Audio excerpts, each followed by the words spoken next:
नमस्कार, आप देख रहे हैं राष्ट्र धर्म और मैं हूं आपके साथ चंद्रशेखर त्रिशूल।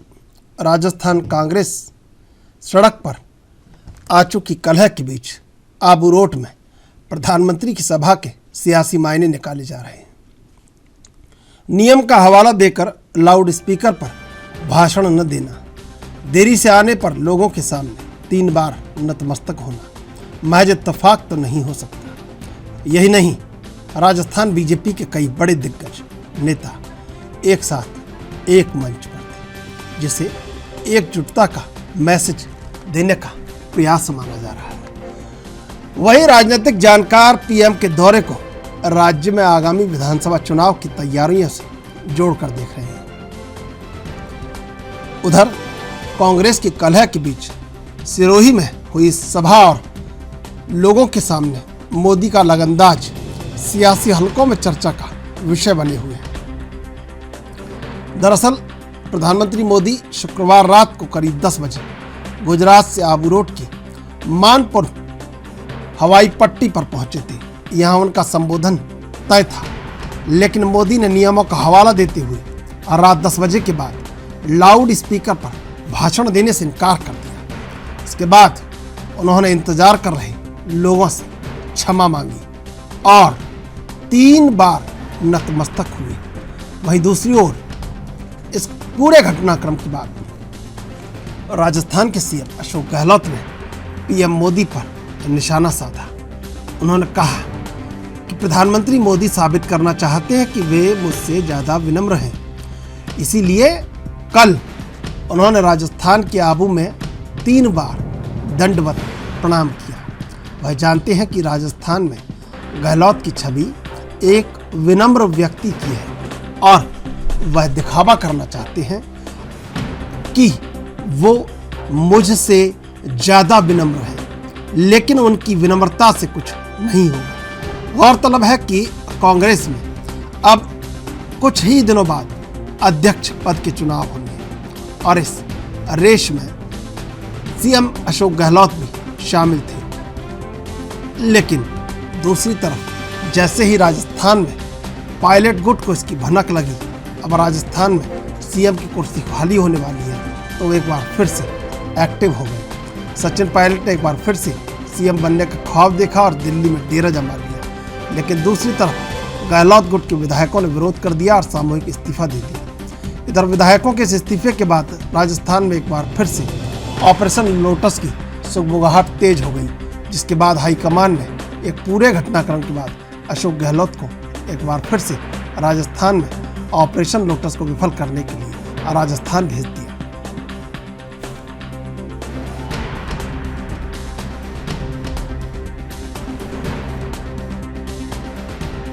मुझे पहुंचने में देर हो गई, अब 10 बज गए हैं, तो मेरी आत्मा कहती है कि मुझे कानून नियम का पालन करना चाहिए और इसलिए मैं आप सबकी क्षमा मांगता हूं। लेकिन मैं आपको विश्वास दिलाता हूं कि मैं दोबारा यहां फिर से आऊंगा और आपका ये जो प्यार है उसे मैं ब्याज समेत चुकता करूंगा।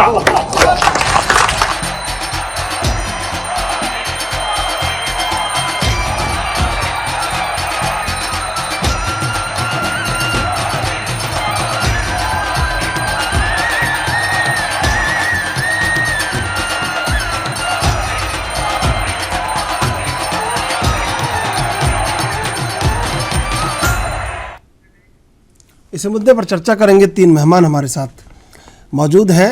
आनंद सवारिया बीजेपी से, भरत सिंह कांग्रेस से, कुमार श्रीकांत वरिष्ठ पत्रकार। आप तीनों का स्वागत है एनवी न्यूज पर। सबसे पहले आनंद सवारिया जी, अशोक गहलोत ने ये जो जनता के समक्ष प्रधानमंत्री मोदी दंडवत हुए उन पर हमला बोला है और कहा है कि वो राजस्थान की जनता को ये दिखाना चाहते हैं कि वो उनसे ज़्यादा विनम्र हैं। क्या ये लड़ाई विनम्रता की है या इसके पीछे कुछ और है, या वाकई में ये सहज मनुष्य भाव है कि दरअसल देरी हुई तो उसके लिए कहीं ना कहीं प्रायश्चित किया और जनता को वो सम्मान दिया जो जनता लोकतंत्र में राजनीति से चाहती है।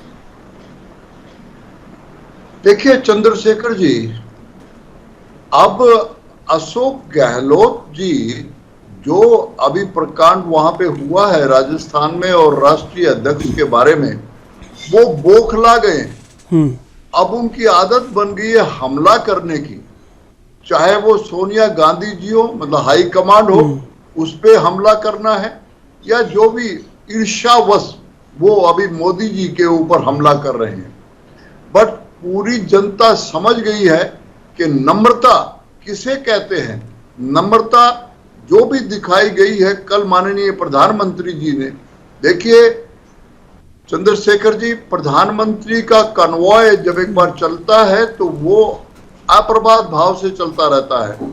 कल गुजरात में जब वो उनका काफिला चल रहा था तो वहां पे एक एम्बुलेंस को जाने का रास्ता दिया।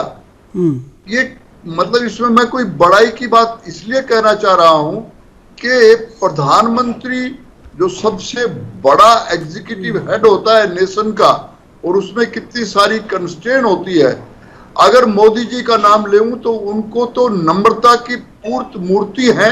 मेरा उनसे पर्सनल बहुत वाबस्ता रहा है, हम लोगों ने इकट्ठे काम किया है। देखिए जब वो प्रधानमंत्री बन के आए थे चंडीगढ़ में पहली बार, तो वो मेरे परिवार के बारे में पूछते हैं। वो down to the earth person है। वो अशोक गहलोत जी की तरह नहीं है कि वो एक ड्रामा रच के खुद चले जाते हैं जैसलमेर में, ये और फिर पीछे से 85 लोग जाके रिजाइन कर देते हैं, और बेचारे ऑब्जर्वर जो दिल्ली से आए हैं, हाई कमांड ने भेजा है उन्होंने किसी मकसद के लिए, उनके पास जाते ही नहीं है। तो अब अशोक गहलोत जी बौखला गए हैं। उनको ये समझ में नहीं आ रहा कि मैं क्या बोलूं और किस वक्त क्या बोलूं। इस वक्त हालात गहलोत साहब की तो है, ना खाते बनता है ना उगलते बनता है। इनका जो ड्रामा था, इनका जो जादूगरी थी, वो फेल हो गई है। और ये अब वैसे खिसियानी बिल्ली खंबा नोचे। मोदी जी ने देखिए क्या कहा है कि वो 10 बजे टाइम हो गया, और कितना मैग्नेनिमिटी है उस इंडिविजुअल में, उस प्रधानमंत्री में, कि वो हाथ जोड़ के माइक यूज नहीं करता, बिकॉज कानून तो कानून है। और आज उनकी जो ह्यूमिलिटी है, जो नम्रता है, उससे आज सारे वर्ल्ड में वो 70+ % में पॉपुलर हैं। अशोक गहलोत जी जो कमेंट कर रहे हैं, अपनी पॉपुलैरिटी देख लें क्या होता है। यहाँ तक कि यूक्रेन और रशिया का जो युद्ध, जहाँ पे कोई नहीं, इतना दूर हम आनंद जी इतना दूर जाने की आवश्यकता नहीं है। अभी तो राजस्थान गुजरात की बात चल रही, कहाँ यूक्रेन आप जा रहे हैं। मैं नम्रता की बात कर रहा हूँ। ठीक है भरत सिंह जी, अशोक गहलोत 10 जनपद में पर्चा लेके जाते हैं, चिट्ठियों के फोटो खिंचवा देते हैं, तब बताते हैं कि सचिन पायलट उनके खिलाफ है।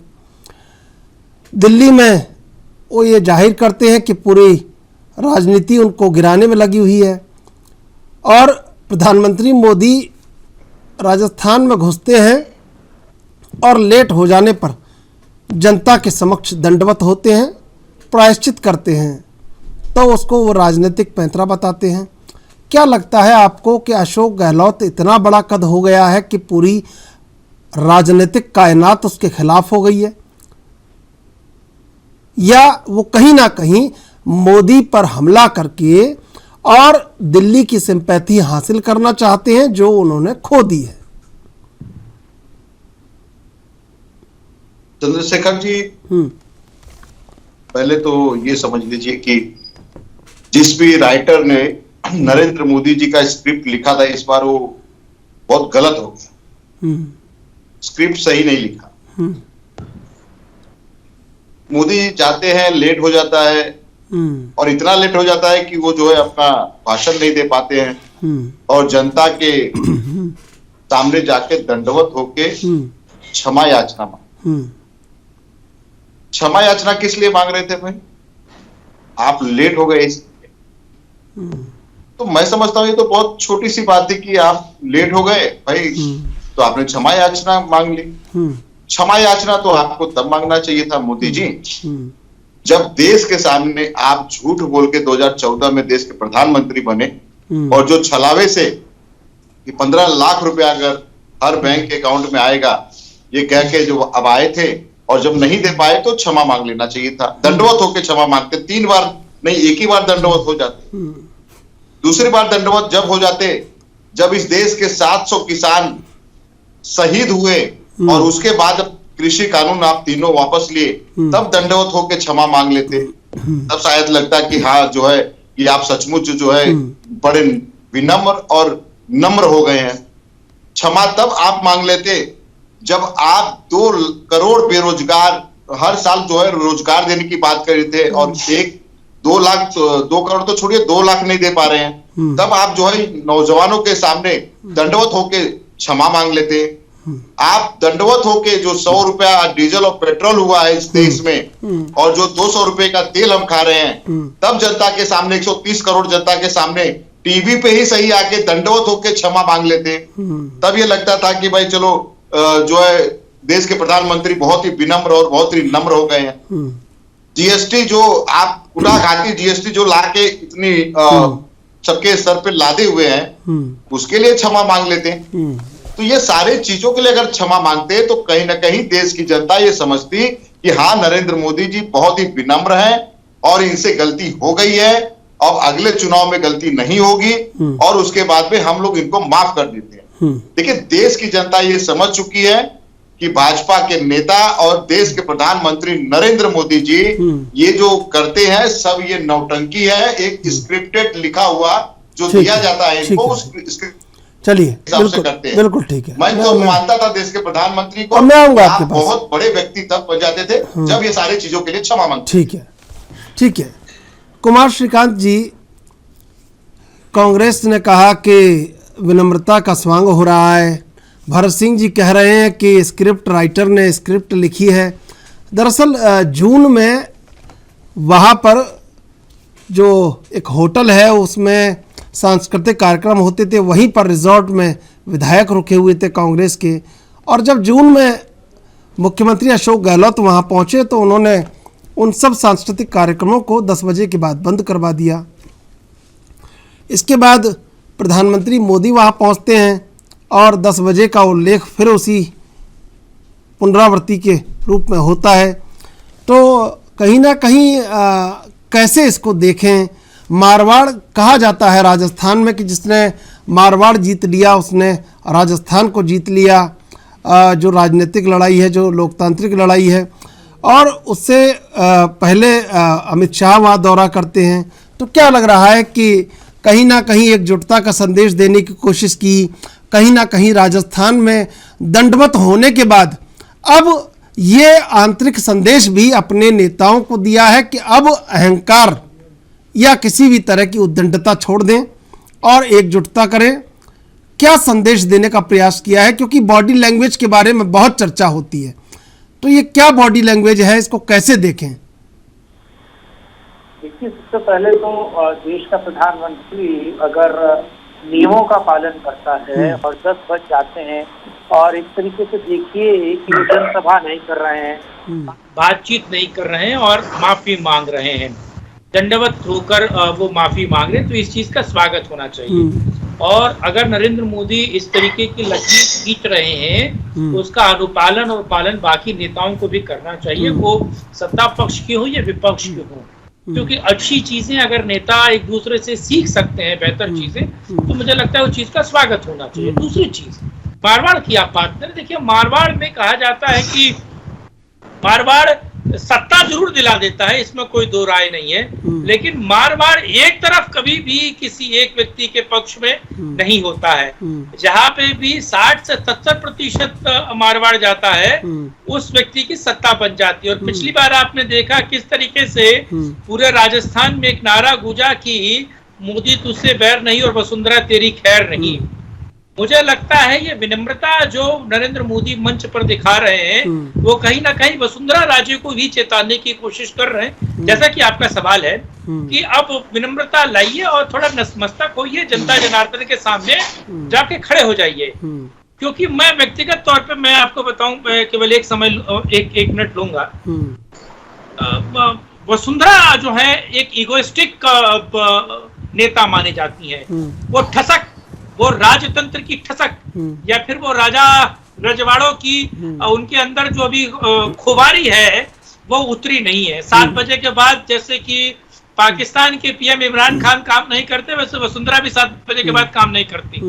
मैं दिल्ली बीजेपी कवर कर रहा था, सेंट्रल बीजेपी भी मैंने कवर किया है। जब बीजेपी विपक्ष में होती थी उस वक्त वसुंधरा राजे मुख्यमंत्री होती थी और 1100 का आपको पता है अशोका रोड में एक जगह थी जहां वसुंधरा की गाड़ी आकर रुकती थी, राजस्थान हाउस से खड़ी होती थी पार्किंग।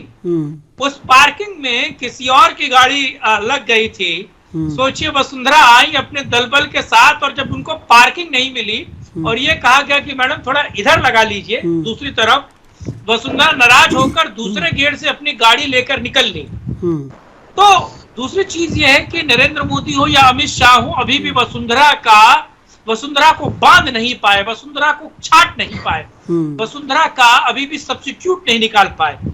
वो बात अलग है कि वसुंधरा अब बीजेपी के लिए और खासतौर से राजस्थान के लोगों के लिए, जनता के लिए, जनमानस के लिए साइडलाइन हो चुकी है। इस पर भी कोई दो राय नहीं है। लेकिन जो बड़ा सवाल आपने किया, अशोक गहलोत जानते हैं कि अगर सोनिया गांधी कितनी भी महत्वाकांक्षा पाल ले और इनका कितना भी ईगो हर्ट हो जाए, वो अशोक गहलोत को, उस जादूगर को राजस्थान की गद्दी से उतारकर साइडलाइन नहीं कर सकती। क्योंकि अगर वो जाएंगे तो सरकार भी गई, ये क्लियर है। क्योंकि सचिन पायलट कितने भी हो लेकिन अभी इस बूते में नहीं है कि वो विधायकों को साध ले और सरकार वापस कर ले। कहीं ना कहीं ये पूरी की पूरी लड़ाई अशोक गहलोत चाहते हैं कि कांग्रेस उन पर भरोसा करे और आने वाला जो विधानसभा चुनाव है वो मोदी वर्सेस अशोक गहलोत हो जाए। क्योंकि जो उनके पर कतरे गए हैं या फिर उनका कद छोटा किया गया है या फिर उनने करवाया है, क्योंकि राजस्थान की गद्दी बड़ा है, बड़ी गद्दी है बकौल कांग्रेस अध्यक्ष के। तो कहीं ना कहीं वो चाहते हैं कि सोनिया गांधी उन पे पूरी भरोसा जताए और उनको फ्री हैंड छोड़ दे। लेकिन सोनिया गांधी का इतिहास मैं आपको बताना चाहूंगा, भरत भाई मेरी बात से ऑफेंड भी हो सकते हैं, लेकिन सोनिया गांधी जी के बारे में एक बात बहुत बेहतर राजनीतिक गलियारे में कहा जाता है कि बीते हुए समय का ध्यान रखकर वर्तमान में चाल चलने वाली निपुण राजनीतिक महिला अगर कोई है इस वक्त वर्तमान राजनीति में तो वह सोनिया है, भले उनके सितारे गर्दिश में हैं। अशोक गहलोत कितने भी खुशफहमी में जी ले, लेकिन इस पाप का या फिर इस गलती का दंड उनको मिलना निश्चित है। वो आज नहीं तो 6 महीने बाद सही, लेकिन वो दंड मिलेगा और ऐसा मिलेगा कि मुझे लगता है कि राजस्थान की राजनीति में कोई वापस सोनिया गांधी के खिलाफ श्रीकांत जी, मैं आनंद जी आऊंगा आपके पास। श्रीकांत जी से एक बार सवाल और पूछ लेता हूं क्योंकि ये बहुत गहराई से जवाब दे रहे थे। देखिए, वसुंधरा राजे लगातार चुनौती देती रही शीर्ष नेतृत्व को और कहीं ना कहीं अब जो अशोक गहलोत का प्रकरण हुआ उसमें 10 जनपद भी कमजोर साबित हुआ शीर्ष नेतृत्व। कहीं ऐसा तो नहीं है कि दोनों अपने अपने झंडे के नीचे खड़े हैं, लेकिन चुनाव होने के बाद और दोनों एकीकृत होकर कहीं ना कहीं उस सत्ता को बीजेपी और कांग्रेस दोनों को चुनौती दे दें और राजस्थान में बीजेपी और कांग्रेस को चुनाव के बाद ये महसूस करना पड़े कि यहाँ 5 साल कोई सरकार नहीं बनने वाली है, यहाँ छत्रपों की सरकार बनेगी। ये नहीं हो सकता क्या? क्योंकि जिस तरह की चुनौती दोनों नेता अपने अपने शीर्ष नेतृत्व को दे रहे हैं और झंडे के नीचे खड़े हैं, आप देखिए कितनी बड़ी बात है, तो भी झंडे के नीचे खड़े हैं और नेतृत्व की मजबूरी है। भरत सिंह जी आप भी गौर से सुनिएगा, आनंद जी आप भी गौर से सुनिएगा, जवाब दीजिएगा बाद में। दोनों नेतृत्वों की कमजोरी है कि ना अशोक गहलोत को बाहर कर सकते हैं और ना वसुंधरा राजे को कर सकते हैं। 30 से 35 विधायक अगर वसुंधरा राजे के जीतते हैं, 35-40 विधायक अगर 50 विधायक अगर टिकट दिलवाने में अशोक गहलोत अपने विधायकों को टिकट दिलवाने में सफल हो जाते हैं। विद्रोह इसीलिए था कि 102 विधायक उनके साथ खड़े थे, उन्हें पता है कि सचिन पायलट टिकट नहीं दिलवा पाएंगे, टिकट दिलवाने में अशोक गहलोत की बड़ी भूमिका होगी। अगर ये होता है, क्या नहीं लगता कि राजस्थान में राजनीति का एक नया अध्याय लिखा जा सकता है श्रीकांत जी? नहीं लिखा जा सकता है, लेकिन मुझे लगता है क्या सोनिया गांधी या फिर 10 जनपद के जो लोग हैं वो इस राजनीति को नहीं समझ रहे हैं? क्या जो गर्म हवाएं चल रही है रेगिस्तान नहीं, आप बीजेपी का भी नाम लीजिए इसमें। हाँ बिल्कुल। और क्या बीजेपी के नेता अमित शाह इस बात को नहीं समझ रहे होंगे कि वसुंधरा अलग राग अलाप सकती है? मेरी कल ही 2 दिन पहले एक पूर्व आईपीएस ऑफिसर हैं और राजस्थान की राजनीति को बहुत बेहतर जानते हैं, उनसे मेरी बात हो रही थी। वो इस बात को कह रहे थे कि यहाँ फ्रेंडली मैच चल रहा है वसुंधरा राजे और अशोक गहलोत के बीच। बिल्कुल। अगर वसुंधरा राजे राजस्थान के किसी भी महकमे में या किसी ऑफिसर को कॉल कर दे और वो ऑफिसर उनकी बात टाल दे, ये संभव नहीं है। ये संभव नहीं है, ये बिल्कुल संभव नहीं है, ये बिल्कुल संभव नहीं है। और मुख्यमंत्री के पास सीधा संदेश जाता है कि ये होना है और वो होता है राजस्थान में। बिल्कुल बड़ा फ्रेंडली मैच चल रहा है। बीजेपी इस बात को जानती है, कांग्रेस भी इस बात को जानती है, लेकिन बड़ी समस्या बीजेपी के पास है। एक बात ध्यान रखिए, वसुंधरा डेंट करेंगी तो बड़ा डेंट करेंगी, ये भी डेंट करेंगे तो बड़ा डेंट करेंगे गहलोत साहब। लेकिन अभी देखिए फेस कांग्रेस के पास मुझे लगता है कि पायलट साहब का बेहतर है। अशोक गहलोत से बेहतर पहुंच पायलट साहब की है जनता के बीच। अशोक गहलोत विधायकों को और 10 जनपद को साधने में उनकी महारत है, ये तो आप मानेंगे। अरे उसी तरह मैं उसी खाचे में मानता हूं वसुंधरा राजे को कि वसुंधरा राजे विधायकों को साध सकती है और जनता के पास उनका भी कोई नहीं। मुझे लगता है कि बीजेपी को एक फेस वहां लेकर आना चाहिए। और एक छोटी सी बात बता देता हूं, शायद मेरी बात पर आप किसी दिन गौर भी करेंगे और ये खबरें भी आगे आएंगी। एक व्यक्ति है, लोकसभा के स्पीकर हैं, उनके चेहरे को पॉलिश कर रही है बीजेपी, इस तरीके से राजस्थान में उसको प्रस्तुत कर दे और नरेंद्र मोदी एक बार पीठ थपथपा दे। नहीं, लेकिन देखिए मैं आऊंगा आपके पास, क्या पता आप जो कह रहे हैं वो क्या हो। आनंद सवारिया जी, देखिए बड़ा गहरा सवाल है कि जैसे शेर के पैर के नीचे से कोई शिकार निकाल ले, बीजेपी के लिए इस तरह हो रहा है कि वसुंधरा राजे के नीचे से कैसे सत्ता निकाल लें, क्योंकि कहीं ना कहीं सत्ता का अर्थ है कि कहीं ना कहीं उनका वर्चस्व। और यही बात 10 जनपद के लिए भी गंभीर साबित हो रही है कि अशोक गहलोत के नीचे से कैसे सत्ता निकालें। और दोनों जगह कहीं ना कहीं रोज मुंह की खानी पड़ रही है।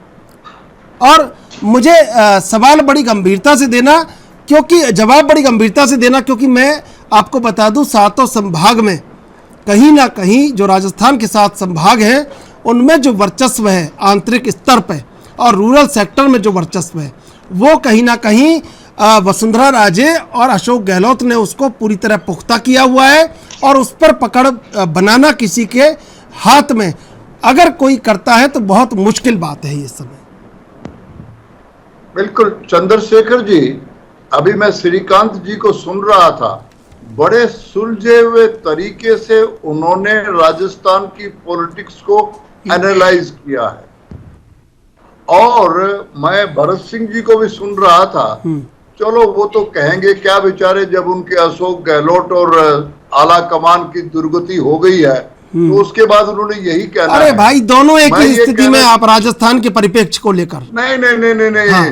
देरो जमीन आसमान चंद्रशेखर जी, भारतीय जनता पार्टी और नेशनल कांग्रेस में जमीन आसमान का फर्क है। राजस्थान के परिप्रेक्ष्य में नहीं है भाई, राजस्थान के परिप्रेक्ष्य में आप समझिए, आप एक वसुंधरा राजे का तोड़ नहीं निकल पा रहे हैं। मोदी को दंडवत होना पड़ रहा है, अमित शाह को जाना पड़ रहा है, पूरी बीजेपी को लगना पड़ रहा है। 10 से 12 चेहरे मुख्यमंत्री के 10 से 12 चेहरे मुख्यमंत्री के राजस्थान में बीजेपी की तरफ से घूम रहे हैं। और बावजूद इसके अर्जुन मेघवाल से लेकर गजेंद्र सिंह शेखावत से लेकर लोकसभा अध्यक्ष से लेकर तमाम बड़े चेहरे, उसके बावजूद राजस्थान में वसुंधरा का तोड़ आपके पास नहीं है। चंद्रशेखर सवाल जी तो बनता है ना भाई।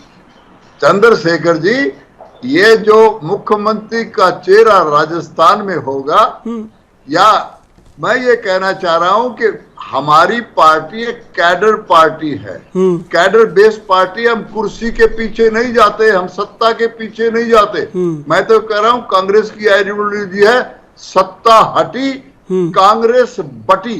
अभी मेरे भरत सिंह जी साथी कह रहे थे कि अशोक गहलोत जी ने जो कमेंट किया है माननीय प्रधानमंत्री के ऊपर, वो ये सिर्फ ग्रेस मार्क लेने के लिए किया है, क्योंकि सोनिया गांधी जी ने उनको फेल कर दिया है और वो चाह रहे हैं कि कुछ ना कुछ मैं नरेंद्र भाई मोदी के अगेंस्ट बोल करके और कुछ ग्रेस मार्क ले लूं और पास हो जाऊं। मैं कहता हूं भरत सिंह जी, आपको याद होगा जब 2014 में पहली बार नरेंद्र भाई मोदी भारतवर्ष के प्रधानमंत्री बने, आज तक आपकी कांग्रेस के बहुत प्रधानमंत्री बने हैं और उसने किसी ने भी पार्लियामेंट में जाके चौखट को ऊपर नमन नहीं किया। ये नम्रता सिर्फ मोदी जी ने दिखाई थी। आपके भी बहुत बड़े बड़े प्रधानमंत्री हुए हैं, किसी ने वो नहीं किया। अब भरत सिंह जी कह रहे थे कि मोदी जी झूठ बोल के 2014 में आ गए, सत्ता ले ली। भाई 2019 में तो उससे भी ज्यादा वोट आए, एमपी बने। और भरत सिंह जी 2024 और 2029 का भी सोच, 2024 तो गया आपका, जिस तरह से राजस्थान में हुआ है।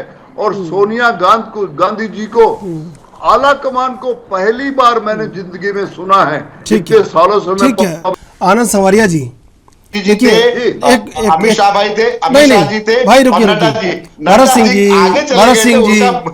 सिंह जी पकड़ के जो है अमित शाह जी ने पीछे खींच लिया भरत सिंह जी। और एक कार्यक्रम में भरत सिंह जी चले गए ना, भरत सिंह जी उनको खींच के पीछे ला बिल्कुल रुकिए भाई, रुकिए तुम जरा भी आगे भरत सिंह जी तुमको तो पीछे ही लेके आ जाएंगे। भरत सिंह जी, हमारे यहाँ तो ये भरत सिंह जी देखने को मिलता है। भरत सिंह जी, भरत सिंह जी सौरिया जी अच्छी बात नहीं है। भरत सिंह जी आपके जो राष्ट्रीय अध्यक्ष है, लेकिन इस तरह से बेइज्जती, ठीक है, मुझे बुरा लगता है क्योंकि वो भले आप भाजपा के अध्यक्ष हो चाहे किसी राष्ट्रीय अध्यक्ष है, इस तरह से ठीक नहीं लगता है। ठीक है। और हमारे यहाँ पे तो देखिए हर पार्टी में देखिए मोदी जी के बगैर पत्ता नहीं हिलता है, आप तो जानते हैं सवारिया जी। हर पार्टी में अपना एक जो है अस्तित्व होता है हर नेता का। तो कोई भी अगर मान लीजिए सोनिया जी से या गांधी परिवार से जुड़ा हुआ है, अगर वहां से कोई सुझाव आता है तो उसको तो लेगा ही ना। मोदी जी कोई सुझाव देंगे तो आप लोग सब लोग मानते हैं उसको, भले वो गलत हो या सही हो। ठीक है आनंद जी, एक बात है, सोनिया गांधी वाला गुट जो है बहुत कमजोर हो गया भाई साहब। कहीं ना कहीं निश्चित रूप से जंग बड़ी है राजस्थान में, लेकिन तोड़ अभी किसी के पास नहीं है। शीर्ष नेतृत्व दोनों जगह जमीनी स्तर का तोड़ ढूंढने का प्रयास कर रहा है और शीर्ष नेतृत्व को यह महसूस हो रहा है कि स्थानीय चेहरों के रूप में अशोक गहलोत और वसुंधरा राजे दोनों अपनी जड़ें मजबूती से जमाए हुए हैं। आनंद संवरिया जी, मैं ये पूछ रहा हूं कि प्रधानमंत्री मोदी दंडवत होते हैं, राजनीतिक रूप से अच्छा संदेश जाता है, लेकिन क्या बीजेपी कोरोना में रैलियां नहीं कर रही थी? जब रैलियों की आवश्यकता नहीं थी तो क्या हम जनता की स्मृति दरअसल बहुत कमजोर है। पश्चिम बंगाल में चुनाव थे तब भी कोरोना था, लेकिन आप रैलियां कर रहे थे। तो क्या लगता है आपको कि ये संदेश देना और इन पर अड़िग रहना क्या बहुत बड़ी बात नहीं है? ये नहीं, बिल्कुल चंद्रशेखर जी, आप जो बात कह रहे हैं और अभी श्रीकांत जी ने भी कहा कि देखिए एक मैसेज दिया जाता है और अगर बहुत बड़ा नेता राष्ट्र का अगर कानून पालन करता है तो ये मैसेज चाहे बीजेपी हो चाहे कांग्रेस हो कोई भी हो, सबके लिए ये मैसेज दिया जाता है। कितना पालन करते हैं वो डिफरेंट बात है। अभी मैं भरत सिंह जी को सुन रहा था, आपने कोई सवाल नहीं पूछा, पर वो क्योंकि वो आदत बन चुकी है कांग्रेस की कि उन्होंने तो बोलना है, लाइव हम नेशनल टीवी के ऊपर बैठे हुए हैं, बगैर सवाल पूछे हुए वो बातें बता रहे हैं। तो जिस तरह से अशोक गहलोत जी की फितरत है, कांग्रेस की ये फितरत बन चुकी है, आदत बन चुकी है कि उन्होंने बोलते रहना है बगैर किसी मकसद के लिए। मैं ये कहना चाह रहा हूं कि ये ग्रेस पॉइंट आप कमाना चाहते हैं, आप कमाइए, बट जनता जनार्दन ने कांग्रेस को बुरी तरह से नकार दिया है। और अब तो इनके कांग्रेस के मुख्यमंत्री ने हाई कमान को नकार दिया है। जितनी इरोजन इनकी जनता के सामने कांग्रेस की इस एपिसोड में हुई है, आपके टेलीविजन दिखा रहे हैं, 70% पीपल से कि कांग्रेस हैज प्लम्प्टेड डाउन। अब बात आ रही है रैलीज की। आपने मेरे से एक सवाल पूछा कि कोरोना में रैलीज हो रही थी, तो भारतवर्ष की राजनीति में देखिए, इलेक्शन जो भी पॉलिटिकल पार्टी आती है वो इलेक्शन जीतने के लिए आती है, और उसका तरीका होता है रैली करना, एक ग्रुप मीटिंग करना या स्ट्रीट मीटिंग करना। तो सबसे पहले अगर वर्चुअल रैली किसी ने की तो भारतीय जनता पार्टी ने की थी वर्चुअल रैली, बिकॉज, और ये खाली एक वर्चुअल रैली नहीं, जितना काम एनडीए के सरकार ने मोदी जी के नेतृत्व में। अरे ये सवाल मेरा, ये जवाब आपका जवाब, मेरा सवाल ये है कि भाई उत्तर प्रदेश में आप रैलियां कर रहे थे, तब कहाँ चली गई थी आदर्शों की राजनीति, सिद्धांतों की राजनीति? सवाल बुरा लग सकता है आपको, निश्चित रूप से बुरा होगा, क्योंकि जनता की स्मृति कमजोर है, जनता इन सब बातों को भूल जाती है। यहाँ तो आलू प्याज पे चुनाव जीत और हार लिए जाते हैं। मैं आपसे ये कह रहा हूँ, देखिए पश्चिम बंगाल को हमने देखा, हमने उत्तर प्रदेश को देखा, 5 राज्यों के चुनाव को देखा, और उसमें कई बार ये सवाल खड़ा हुआ। श्रीकांत जी, जवाब आप भी देना मेरा, कि अगर ये जनता की स्मृति कमजोर नहीं है तो क्या है कि उस समय भी ये प्रश्न बार बार राजनीतिक गलियारों में सबके सामने खड़ा हो रहा था कि देश में कोरोना की स्थिति गंभीर है। ऐसे में राजनीतिक दल रैलियां कर रहे हैं, राजनीतिक दल जन समर्थन के लिए लोगों से मिल रहे हैं, क्या ये आचरण ठीक है? तो उस समय ये आचरण और ये सिद्धांत और ये आदर्श, क्या निश्चित रूप से ऐसा नहीं होना चाहिए कि आदर्शों को परिपक्व होना चाहिए राजनीति में, और इनको लंबे से आज जो हुआ है, कल जो हुआ है, उसको आगे भी समझना चाहिए बीजेपी और कांग्रेस सबको, कि भाई अब जो हुआ लेकिन आगे नहीं हो ऐसा।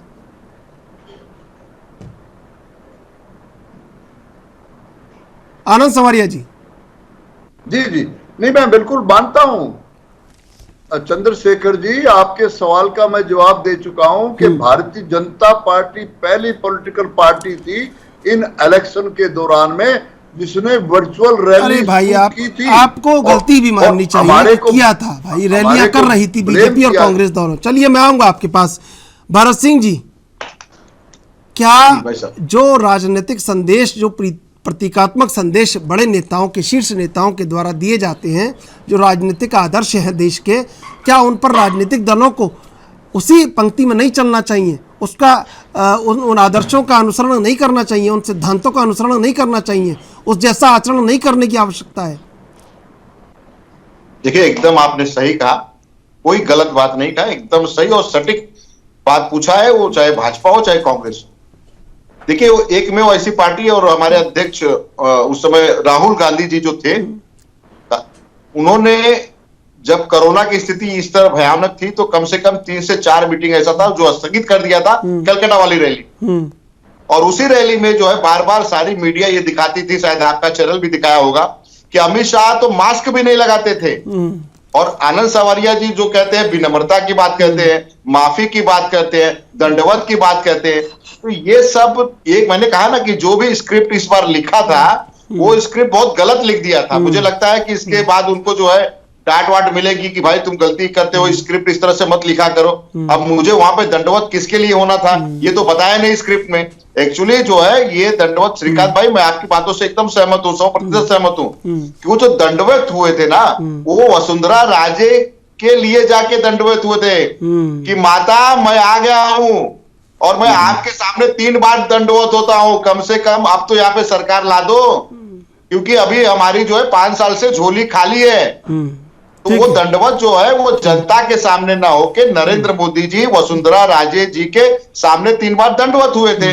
ठीक है भाई। और दूसरी बात, नम्रता की बात आप सावरिया जी करते हैं, तो पूरे देश में और पूरे आज भाजपा के मंत्रियों सांसदों से भी पूछ लीजिए विपक्ष के सांसदों को तो छोड़ दीजिए, उनसे जरा एक बार बैठ के ना अलग से खाली इसे उनके मन की बात पूछ लीजिए।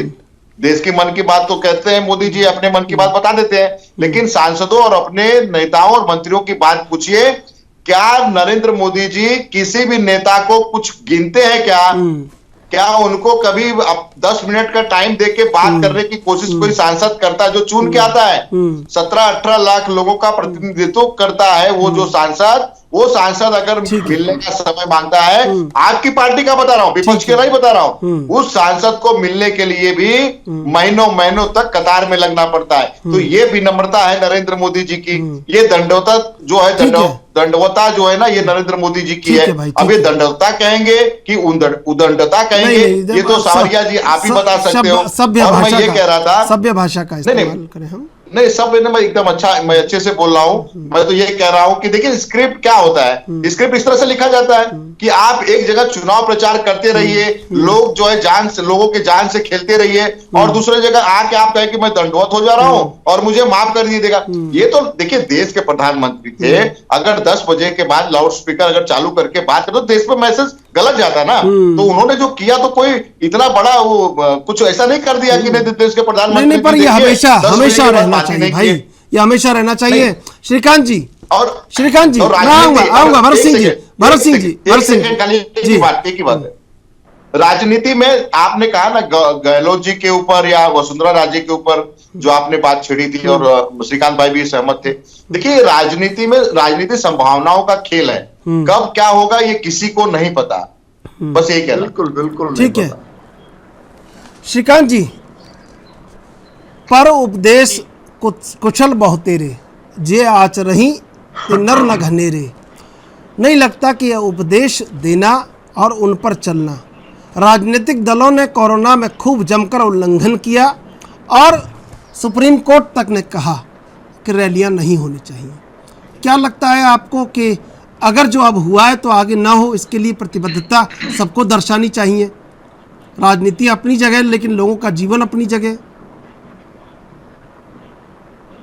देखिए राजनीतिक दल या राजनेता वो सर्वोच्च पद पर बैठा हो या फिर वो कार्यकर्ता हो, उसके लिए सर्वप्रथम पता है राजनीति और उसकी पार्टी होगी।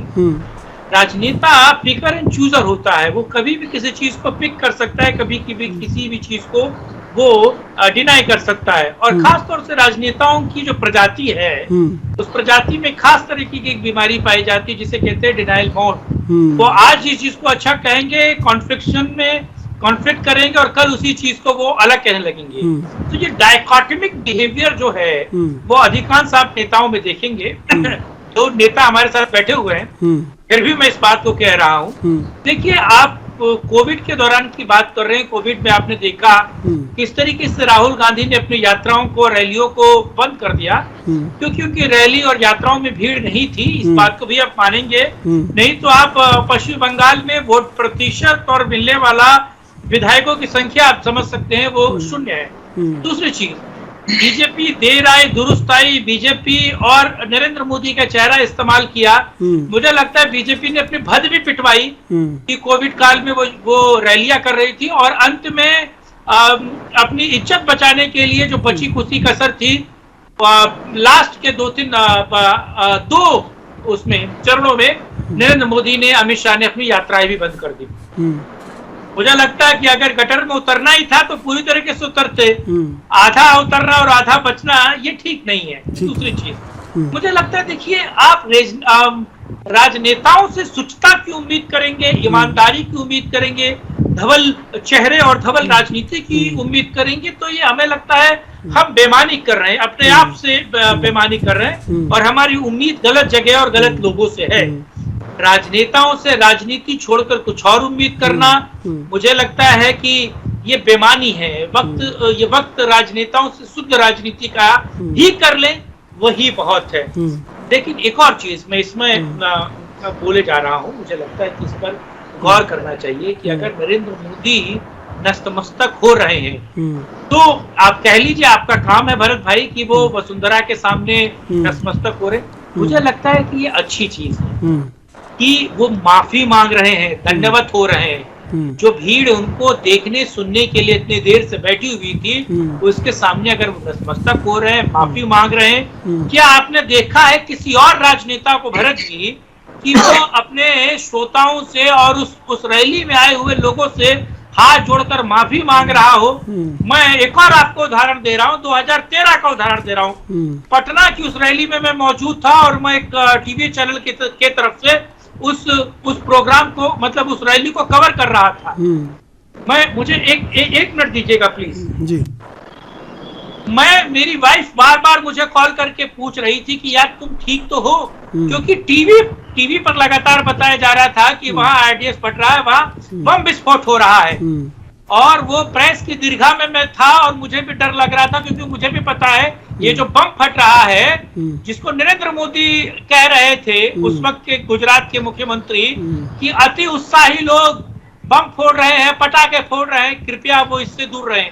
मुझे बताइए, उस मंच पे कोई और मुख्यमंत्री, कोई और नेता होता जिसको पता है कि वहां बम फट रहा है और बम लगातार फट रहा है, उस पैनिक सिचुएशन में उसने कहा, वो चाहते तो कह सकते हैं कि बम फट रहा है और इस रैली को मैं बीच में छोड़ रहा हूं। आपको पता किस भगदड़ का माहौल था, कितने लोग थे, लेकिन उन सुलझे हुए राजनेता वर्तमानिक प्रधानमंत्री ने उस वक्त कहा कि यहाँ से जो भी लोग निकलेंगे, क्योंकि लोगों को पता था बम कौन फोड़ रहा है, जो भी लोग निकलेंगे वो वोट करेंगे हिंदू मुसलमान को साइड करके, जातिगत राजनीति को साइड करके, विकास के लिए वो वोट करेंगे। वो व्यक्ति वहां मंच पे बोल रहा है।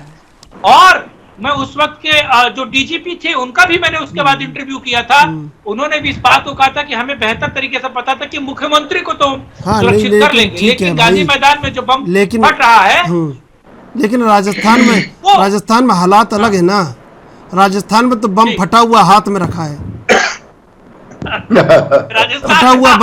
फटा हुआ बम हाथ में रखा है। बताइए। जी, ये बिल्कुल सही। कुछ उम्मीदों से ज्यादा कुछ कम निकलता है। आजकल फूलों में बम निकलता है और लोग कांटों से बच के चलते हैं। तो ये बहुत सारी बातें हैं। तो क्या लगता है श्रीकांत जी कि राजस्थान में ये सब हो पाएगा, जो संदेश आप पटना का बता रहे थे, जो तमाम भारत के संदर्भ में है कि राजस्थान में बीजेपी उस एकजुटता को कहीं ना कहीं संदेश देने में कामयाब रहेगी जो शीर्ष नेतृत्व चाहता है? बिल्कुल बिल्कुल, मुझे लगता है, देखिए सबसे बड़ी बात यह है कि कैडर जो है वो 6 महीने पहले ही एक्टिव हो चुका है। हमने एक मतलब मैंने नहीं किया वो सर्वे, एक मेरे मित्र हैं उन्होंने वो सर्वे किया, वो सर्वे करके आला कमान बीजेपी के लिए सर्वे किया, और सर्वे करके हमने जो चीजें, मैंने उनका केवल डाटा रिसर्च किया था, केवल देखा था कि वो डाटा क्या कहता है। देखिए इस बात को आप मानिए कि आप अमित शाह की रणनीति कहिए या बीजेपी कैडर को देखिए, कुछ भी कहिए, देखिए एक मशीनरी तो बीजेपी ने बना दिया है। नहीं मैं आपको अब देखिए मैं आपको बता देता हूँ, सुनिए, मैं आपको बता देता हूँ जो सर्वे हुआ है, मैं भी आपको बता देता हूँ। 1,89,00,000 वोट लोकसभा में मिलते हैं बीजेपी को राजस्थान से, ठीक है, लेकिन उन वोटों को विधायकों के स्तर पर तब्दील करना मुश्किल है। और बीजेपी लगातार जिस तरह से उपचुनाव हारी है, कांग्रेस लगातार कांग्रेस के खिलाफ एंटी इनकम्पेंसी डेवलप नहीं हो पाई, क्योंकि इतना बड़ा कांड हुआ कि लगातार 3.5 साल से सरकार होटलों में और रिजॉर्टों में है, हॉर्स ट्रेडिंग की बात होती रही, लेकिन बावजूद इसके कांग्रेस उपचुनाव जीतती रही। और बीजेपी राजस्थान के परिप्रेक्ष्य में इतना वर्ष पीछे चली गई कि एक आंकड़े के मुताबिक तकरीबन जो ग्रोथ निकाली गई 37 साल पीछे बीजेपी चली गई थी वर्तमान हालातों में। तो क्या आपको नहीं लग रहा है कि राजस्थान में फिर अगर एकजुटता नहीं हुई तो ये कहीं ना कहीं नुकसान हो रहा है? जी, मैं आपकी बात से थोड़ा ना इत्तेफाकी रखूंगा लास्ट के पैरा में। देखिए जो सर्वे था और जो मुझे लगता है शायद आपने बेहतर देखा होगा, लेकिन देखिए जो चीजें ये निकल के आ रही कि राजस्थान में पोलराइजेशन उतने बड़े पैमाने पर नहीं होता था, लेकिन इस बार राजस्थान में आप बहुत बड़े पैमाने पर पोलराइजेशन देखेंगे। जोधपुर, राजस्थान, टोंक और ये तमाम जो अलग अलग सिटीज थे, और जहां पर सरकार के मना करने के बावजूद बिना बीजेपी के समर्थन के आपने हजारों लाखों लोगों को सड़कों पर देखा। तो ये जो सत्ता परिवर्तन, ये जो टर्निंग फेस है और एंटी इनकम्बेंसी मुझे कम से कम राजस्थान में दिख रही है, और वो केवल सीधे सरकार के खिलाफ है। देखिए, मिसमैनेजमेंट मैं मानता हूं कोटा में और 2-3 जगह में बहुत बेहतर कोविड के दौरान काम हुआ, लेकिन राजस्थान में खाद्यान्न की कमी भी देखी गई। आपने वो भी खबरें चलाई होंगी, वो भी चीजें देखी होंगी। एंटी इनकम्बेंसी, मैं थोड़ा ना इत्तेफाकी रखता हूँ, थोड़ा मैं अलग डिफर बात कर रहा हूँ। एंटी इनकम्बेंसी राजस्थान में बड़े पैमाने पर है, बड़े पैमाने पर। क्यों? क्योंकि रिजॉर्ट की राजनीति हुई है, विधायकों को साधने की राजनीति हुई है। जनता भी देख रही है ना जी कि मुख्यमंत्री उप मुख्यमंत्री के साथ टसल में बिजी है, और बाकी जो मनी बैग मंत्री हैं वो 10 जनपद पर बैग पहुंचाने में व्यस्त है। और जब अशोक गहलोत को लगता है कि मामला ठीक नहीं चल रहा, तो वही मंत्री जो मनी बैग मंत्री हैं, जो 10 जनपद पे जाकर पैसा पहुंचा रहे हैं, वही लोग सेंट्रल कमांड के खिलाफ मोर्चा खोल देते हैं। और अजय माकन को कहना पड़ता है कि जो कुछ कमा लिए हैं वो लोग सोच रहे हैं कि वो सेंट्रल कमांड से सीधे 2-4 हो सकते हैं। तो राजस्थान का आंकलन मुझे लगता है, बीजेपी भले कमजोर है लेकिन कांग्रेस से तो कमजोर मुझे नहीं लगता। ठीक है, भरत सिंह जी, जी बड़ी गंभीर बात कुमार श्रीकांत जी ने कहा अपने जवाब में। क्या लगता है आपको कि राजस्थान में, देखिए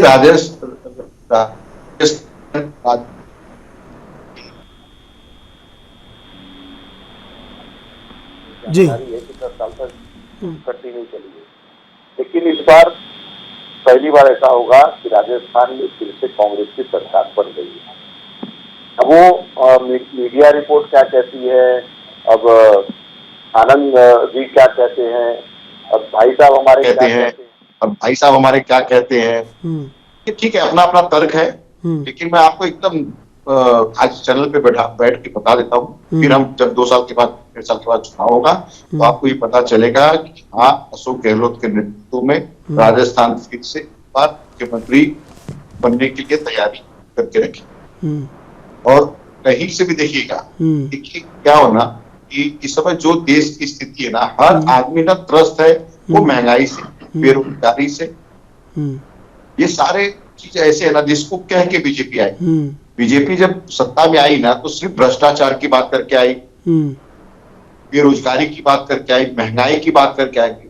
8 साल हो गए, 2 साल के बाद जब 10 साल पूरे हो जाएंगे तो ये पता चलेगा कि जिसको हमने चुन के लाया, जिस पे हमने भरोसा किया, वो उसके आने के बाद तो ये सारे चीज डबल हो गए। तो हमें फायदा क्या हो? हमें फायदा तभी हो सकता है जो पिछली सरकार थी, कम से कम वो एक कहावत बन गई है अब इस देश में कि अच्छी वही सरकार है यार, लौटा दो हमें फिर से वही सरकार। अब लोग ये कहने लगे वही सरकार अच्छी थी, वही सरकार लौटा दो। ये जुमलों की सरकार नहीं चाहिए, ये फेकुओं की सरकार नहीं चाहिए। आपने जो वादा किया था, आज एक भी वादा बता दीजिए कि जो है ना, सावरिया जी ईमानदारी से बताइए कि हमने ये वादा पूरा कर दिया। जब भी अगर किसी भी पूरा हो गया जगह पे चला जाइए तो आप क्या दिखाएंगे? हिंदू, मुसलमान, 370, ये सब सारे चीज दिखाते हैं। आप बेसिक चीज कब आप सुषमा स्वराज जी की बात करेंगे जो संसद में खड़ी होकर कहती थी, और बहुत अच्छा लगता था कि हमें डीजल और पेट्रोल क्या भाव, क्रूड ऑयल क्या भाव मिलता है हमें नहीं मालूम, देश की जीडीपी क्या है उससे देश की जनता को कुछ नहीं लेना देना।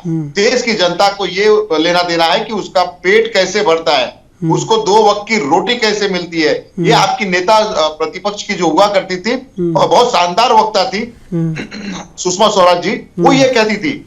और तो मुझे आज वो लगता है उनकी बात सही लगती है कि हाँ, वो सही कहती थी कि देश की जनता का पेट कैसे भरेगा। देश की जनता ये चाहती है, देश की जनता ये नहीं चाहती कि हमारी अर्थव्यवस्था तो देखिए हम 5वें पायदान पे पहुंच गए और पेट्रोल ले रहे हैं 100 रुपए का, हम 5वें से 3रे पायदान पे पहुंच गए और डीजल ले रहे हैं 100 रुपए का, हम जो 2रे पायदान पे पहुंच गए और जो खाने का तेल रहे 200 रुपए का। ये किस काम का? 135 करोड़ देश की जनता में दूसरा तीसरा जो आपने कर दिया है, वो दो आपके जो बैठे हैं मेहमान अदानी और अंबानी जी, आप उनको बढ़ा रहे हो, बाकी देश की जनता को एकदम अर्थ डाउन कर दिया है। एकदम देश की जनता परेशान है। देखिएगा चंद्रशेखर भाई, यही देश की जनता, ये देश की जनता इतनी भोली भाली भी है और इतनी सख्त भी है। अगर वो देखती है कि देश का अगर कोई तानाशाह अगर तानाशाही करना चाहेगा तो हम उसको उठा के फेंक देंगे, क्योंकि बाबा साहब आम्बेडकर ने जो एक प्रावधान दिया है देश की जनता को, सबसे बड़ा हथियार दिया है वोट तंत्र का, और उस वोट तंत्र का जब आघात चोट जब पहुंचाएगा, वोट जब चोट पहुंचाएगा भाजपा को, तब ये समझ में आएगा कि हाँ हमने गलती की है। हमने कहा कि हमने गलती की थी, जिसका भुगतान हमें 10 साल से, ये 8 साल से पिछले भुगतना पड़ रहा है, और उसी का नतीजा था कि हम बाहर बैठे हैं। और शायद आप जो घमंड में इस समय चल रहे हैं और जो घमंड में इस समय आप लोग अपने आप को दिखा रहे हैं, और ये आपको समझ में आएगा, ठीक है, कि पता चलेगा। ठीक है भाई, ठीक है। अब आनंद संवरिया जी, क्या लगता है कि दंडवत का क्या अर्थ निकलेगा, और राजस्थान की जनता भी इस दंडवत पर दंडवत हो जाएगी?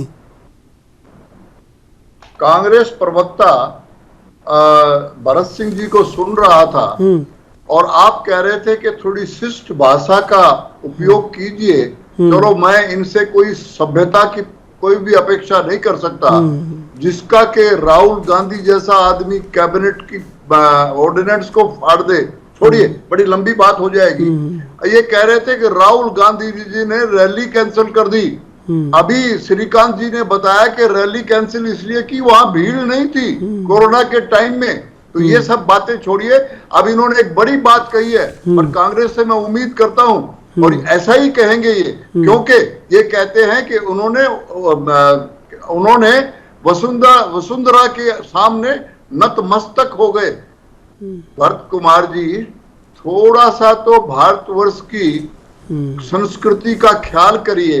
ये नरेंद्र भाई मोदी जो प्रधानमंत्री है कंट्री का, आपका भी प्रधानमंत्री है, वो नतमस्तक हो आया था अंबाजी के दरबार में, और आपके जो युवराज यात्रा करके चल रहे हैं, और वहां पे एक पादरी को बुला करके उन्होंने बातचीत की। चलिए, आप भी धार्मिक बात मत कीजिए ना भाई आनंद जी, धार्मिक बात मत कीजिए। ये सारी दुनिया, ये बिल्कुल हम इसका विरोध करते हैं। धार्मिक तमाम चीजों का सुन चुका हूं मैं कांग्रेस के लोगों से, इनका प्रलाप सुन चुका हूं। अब पूरी की पूरी जनता, अरे आप बताइए दंडवत का क्या अर्थ निकलेगा? मैं तो ये पूछ रहा हूं। दंडवत का मतलब ये है कि हम राजस्थान की जनता दंडवत होगी क्या?